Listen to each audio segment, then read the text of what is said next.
Hello everyone, I'm Lucía Terrer and I'm the principal of Star Lucía, located in Cartagena, Spain. We're a public elementary and primary school. This school serves a diverse student population, including children from various socioeconomic backgrounds, ethnicities, and different learning needs. We have 450 students and we have two PTs, one guidance counselor, one speech and language therapist, and one physiotherapist for children with reduced mobility.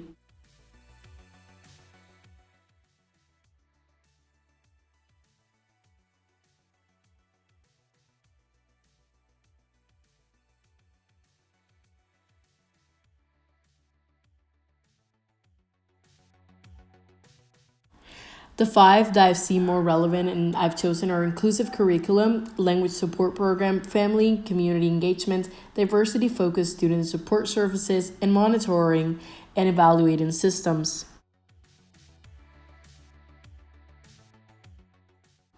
Now for this first one. Yes, it is appropriate. Implementing an inclusive curriculum aligns with the goal of reflecting diverse cultural backgrounds of students.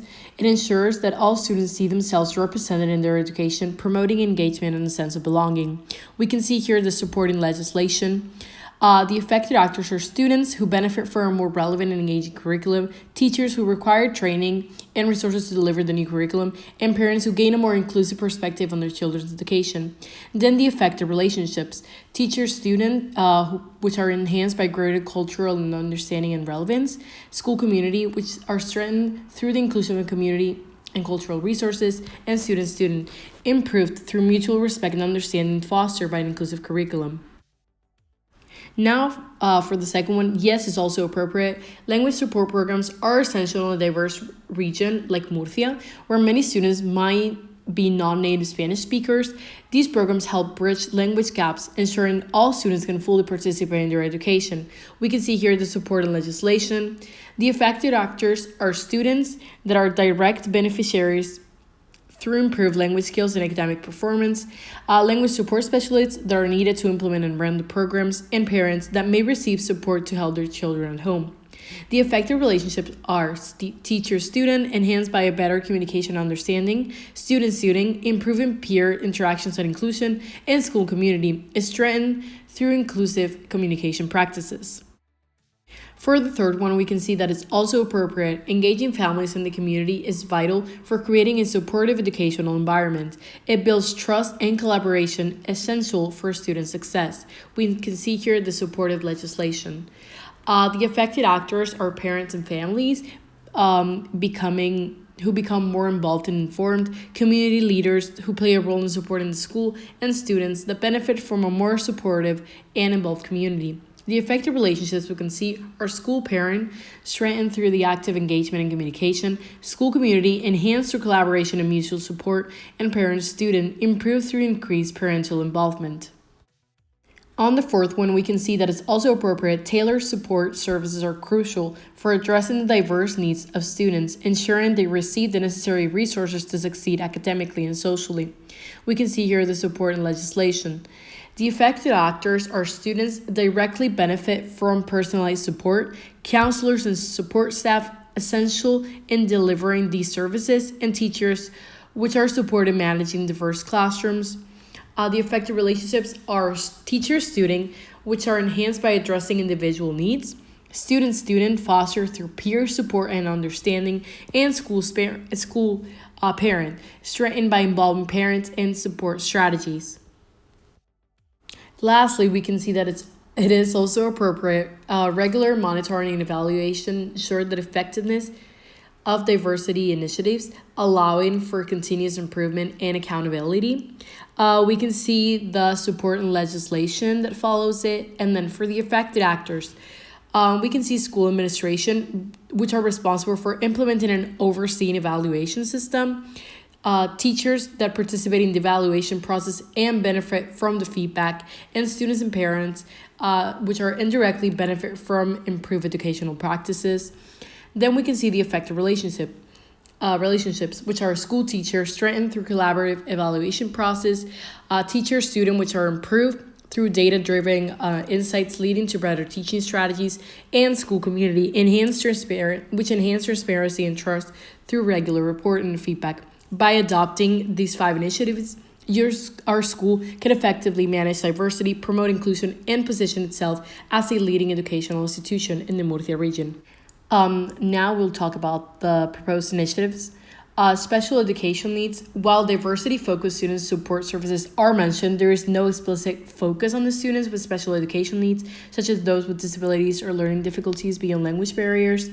Then socioeconomic diversity. The proposal does not explicitly address socioeconomic diversity and how economic disparities among students might affect their educational experiences and outcomes.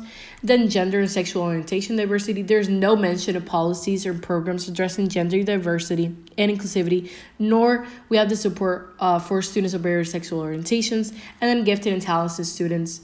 The need of gifted and talented students are not specifically addressed. Tailor programs to a challenge and engage these students, such as spans, coursework, or specialized extracurricular activities are absent from this proposal.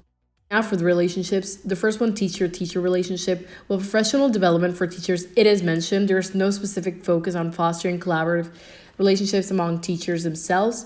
Initiatives such as peer mentoring, collaborative planning time, and professional learning communities could enhance teacher collaboration and support. Student administration relationship. The proposal does not directly address the relationship between students and school administration. Encouraging student voice and participation in school decision-making processes through student councils or feedback mechanisms could be beneficial. And then lastly, although for the teacher administration, although monitoring and evaluation systems are proposed, there's no explicit focus on building strong supportive relationships between teachers and school administration, ensuring that evaluation processes are collaborative and constructive rather than punitive and can improve these relationships. By considering these additional aspects in relationship, the school can further enhance its approach to managing educational diversity and fostering a more inclusive and supportive educational environment. So for the first one, respecting diversity, we try to organize cultural appreciation events and integrating multicultural content into the curriculum. The complicity representation will be the school compromising students and staff for various cultural, ethnic, and socioeconomic backgrounds. Recognizing and respecting this diversity ensures that everyone feels valued. And then for the leadership style, it's really a transformational leadership. By inspiring respect and understanding, I, as a principal, aim to motivate and engage the school community to embrace diversity positively. By encouraging dialogue and problem solving, my goal is to establish forums and discussion groups where students can share their experiences and perspectives. The complexity representation will be by facilitating open dialogue, addressing conflicts and misunderstandings, and fostering a culture of empathy and communication. The leadership style will be democratic leadership. Encouraging participatory dialogue ensures that all voices are heard and considered in decision-making processes. Now for inclusive curriculum, my aim is to develop and review curriculum to ensure representation of diverse cultures, histories, and perspectives. My complexity representation is an inclusive curriculum, acknowledging the diverse backgrounds of student body and providing a more comprehensive education. The leadership style I'm trying to do is visionary leadership. By setting a clear vision for an inclusive curriculum, I, as a principal, will guide the school towards a more equitable and reflective educational approach. Now for equitable resources, I'm trying to ensure that resources are distributed fairly and that support systems are in place for students who need them. The complexity representation will be by addressing resource disparities, ensuring that all students have equal opportunities to succeed regardless of their background. And the leadership style will be ethical leadership, committing to fairness and justice. I will ensure the equity is in a cornerstone of the school's operation. Now, to provide a safe and inclusive environment, I will try to implement comprehensive support system, including counseling and peer support programs to ensure every student feels safe and included. The complexity representation will be by addressing the emotional and psychological needs of students, which is essential for their overall well-being and academic success. The leadership style is nurturing leadership. By creating a support environment, I help foster a sense of security and belonging for our students. By combining these leadership styles, I aim to create a school environment where coexistence is not just a goal, but a lived reality, ensuring that every student feels valued, respected, and empowered to succeed. In a school setting with pupils who represent special needs related to intellectual disabilities, the Diversity Care Plan should prioritize several critical elements to foster an inclusive and supportive learning environment. These elements include differentiated instruction, which involves tailoring teaching methods to meet the diverse needs of students for pupils with intellectual disabilities. These two might include varied instructional materials, which we use a mix of visual, auditory, and tactile learning materials. For instance, when teaching a math concept, providing manipulative things like blocks, visual aids such as charts and diagrams, and auditory explanations through videos and teacher-led discussions. Then flexible grouping, we would group students based on their abilities and learning styles, creating small groups where pupils can work together and receive more individualized attention, rotating these groups regularly to ensure the exposure to different peers and perspectives. Personalized learning plans are tailored to each student's strengths, needs, and interests. The key components include these two: individualized education programs. Develop and implement the individualized education programs that outline specific goals, accommodations, and support services for each student with intellectual disabilities. Regularly reviewed and adjust these plans based on the student's progress. And then goal setting and monitoring. We set a realistic, attainable goal for each student, and we monitor their progress closely. We use formative assessments to provide ongoing feedback and adjust instructional strategies as needed. Collaborative teaching strategies leverage the strengths of various educators and specialists to support students with special needs. Co-teaching models. By implementing these co-teaching models, where general education teachers and special education teachers work together, can include team teaching, parallel teaching, or station teaching. For example, during a science lesson, one teacher might lead a hands-on experiment while the other provides additional support to students who need it. Then professional development. We provide ongoing professional development for teachers on inclusive practices, differentiated instruction, and use of assistive technologies. Specialized resources and assistive technologies are crucial in supporting students with intellectual disabilities. Assistive technology, we utilize tools like text-to-speech software, speech-to-text applications, and interactive whiteboards to aid learning. For example, during a reading activity, students can use text-to-speech software to help them read and comprehend the text. Then adaptive learning materials, we create or use adapted books, worksheets, and educational games that cater to different learning levels. For instance, simplified text with large print and pictorial support can help students understand and engage with content.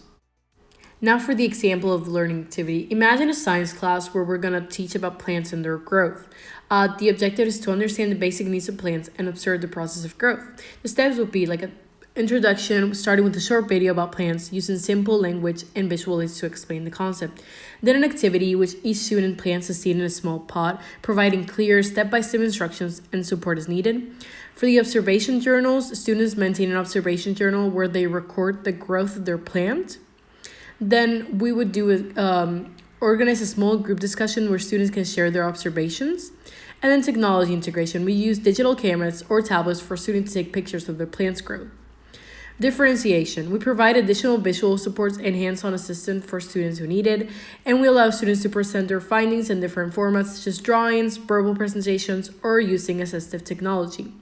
For the assessment, we use a combination of formative assessments such as observation checklists and participation in discussions to gauge understanding, and we provide feedback and adjust the activity based on the individual student needs and progress.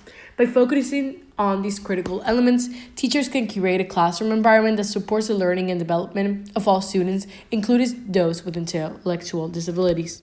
Here we can see the legislation that supports these activities and all these concepts. I believe that the mark I deserve is either an 8 or a 9. I have dedicated significant effort, not only in class, but also to this project, and my hard work is clearly reflected in the quality of my work, as we can see compared to the last one. One of the most critical aspects of school organization that I've engaged with is the development of coexistence rules, which we address as a part of one of our tasks. This exercise was instrumental in understanding how structured guidelines can foster a positive learning environment. Throughout the course, I have extensively explored the factors of contributing to organizational complexity. This has deepened my comprehension on how to integrate and multi-phase school management can be. The most crucial idea about attention to diversity that I have learned in this course is the importance and implementation of a comprehensive diversity care plan. This plan emphasizes early identification and assessments, individualized educational plans, and collaborative approach involving teachers, special education professionals, parents, and students. Indeed, this subject has been invaluable in helping me understand various strategies to support students with learning disabilities, and it has empowered me to help these students believe in themselves and their abilities. In preparing the video, I thoroughly reviewed all the course materials, including the Spanish educational degree, PowerPoint presentation, documents provided by instructions, and this comprehensive review ensured that my understanding was both broad and deep, enabling me to produce a high-quality content.